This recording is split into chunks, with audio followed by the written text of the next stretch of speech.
see the quality going down around here. Of 15 workers asked randomly, 10 said they would not fly on the Dreamliner. 50 injured passengers and crew members, at least one lying on the floor, others with bleeding head injuries after being thrown to the ceiling, 13 sent to area hospitals. You know, this is where I show my age. Plane crashes were actually kind of common in the 70s. Don't love that it's coming back, because unfortunately in these 2019 crashes, it killed, I think that was like over 300 people. People just died on the flights when they crashed. The problem was they were nosediving. So they were nosediving, according to Boeing, because they got dragged in front of Congress. The DOJ did an investigation into them. They were saying that they were blaming the pilots, basically. So they came forward, they blamed the pilots. The investigation yielded that there was something wrong with the software called MCAS. And it'd be very interesting if we have any pilots in the Loopcast audience, which is very possible. Maybe you're listening to this flying. I'd love to hear more on a perspective of someone on the inside. But basically this MCAS system, it was designed to keep planes from stalling. So that's all going on. And interestingly enough, there was a really, really sketchy resolution of that in 2021 at the same time of a lot of like the Capitol riot stuff. So they really kind of slid under the radar what the punishment was. And it was essentially like a couple $100 million slap on the wrist. But fast forward to January, the 737 MAX had a door blowout on an Alaska Airlines flight. I don't know if you guys remember seeing this. Crazy talk. I don't know if you could imagine sitting in that seat and just like air just flying through. So it blows out. I think one of the kids' shirts ripped off because the shirt ripped off. There's like stuff flying out. It was nuts. And fortunately, no one was harmed. No one was harmed, but it kind of re-brought up like, hey, didn't we investigate that in 2019? Why is this happening? So Congress investigates again. It's just one of those things where you sort of forget you're that close from something going really, really bad. I mean, the thing is, like, I feel like a lot of times in our society today, people just sort of take things for granted. Like the fact that we can travel through the air at 25, 30,000 feet. It's amazing technology, but man, if things don't go right. Right. The point is, these aren't like washer or dryers. Like there needs to be an extra level of quality assurance and due diligence to the point where there could basically be no screw ups.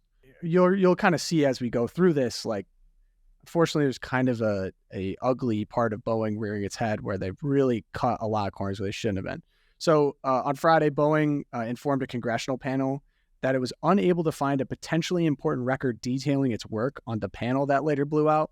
So they just said, well, I can't find it. The company had been asked to produce any documentation it had related to the removal and reinstallation of the panel. In a letter to Senator Maria Cantwell, who chairs the Commerce, Science, and Transportation Committee, Boeing said it had conducted an extensive search, but could not find the record of the information being sought by the Senate panel and by the Safety Board. Cantwell, she's, of course, horrible pro-abortion, so-called Catholic, but she's from the state of Washington, which Boeing was headquartered in Seattle for, generations. Now they're based out of, I think, Chicago or something like that. But anyway, I'm sure they've given her tons of money back in the day. But okay, so I wish I could just end it here, but Josh, it keeps going. So the Federal Aviation Administration did a 6-week audit, into Boeing's production of the 737 MAX. This is the plane that's been having all the problems. So it said for the portion of the examination focused on Boeing, the FAA conducted 89 product audits, a type of review that looks at aspects of the production process. The plane maker passed 56 of the audits and failed 33 of them, with a total of 97 instances of alleged noncompliance, according to the presentation. The FAA also conducted 13 product audits for the part of the inquiry that focused on Spirit Aerosystems, which makes the fuselage or body of the 737 MAX. 6 of these audits resulted in passing grades. 7 resulted in failing ones, the presentation said. Oh, boy. Not good. Yeah, not good. Not good. And then it gets back to the guy Barnett, who supposedly committed suicide in his car, which I'm going to say highly doubt on that one. He was in Charlotte for these legal interviews related to the case against Boeing. Basically, when he didn't show up, they found him in a parking lot. I was looking a little bit deeper into some of his, what he was digging into. And I found this video, undercover video, being in the factory of Boeing. Okay. And this guy was going around in this factory in Charlotte and asking people, would you fly in this plane that you're creating. In Charleston are assembling the company's flagship product, the 787 Dreamliner.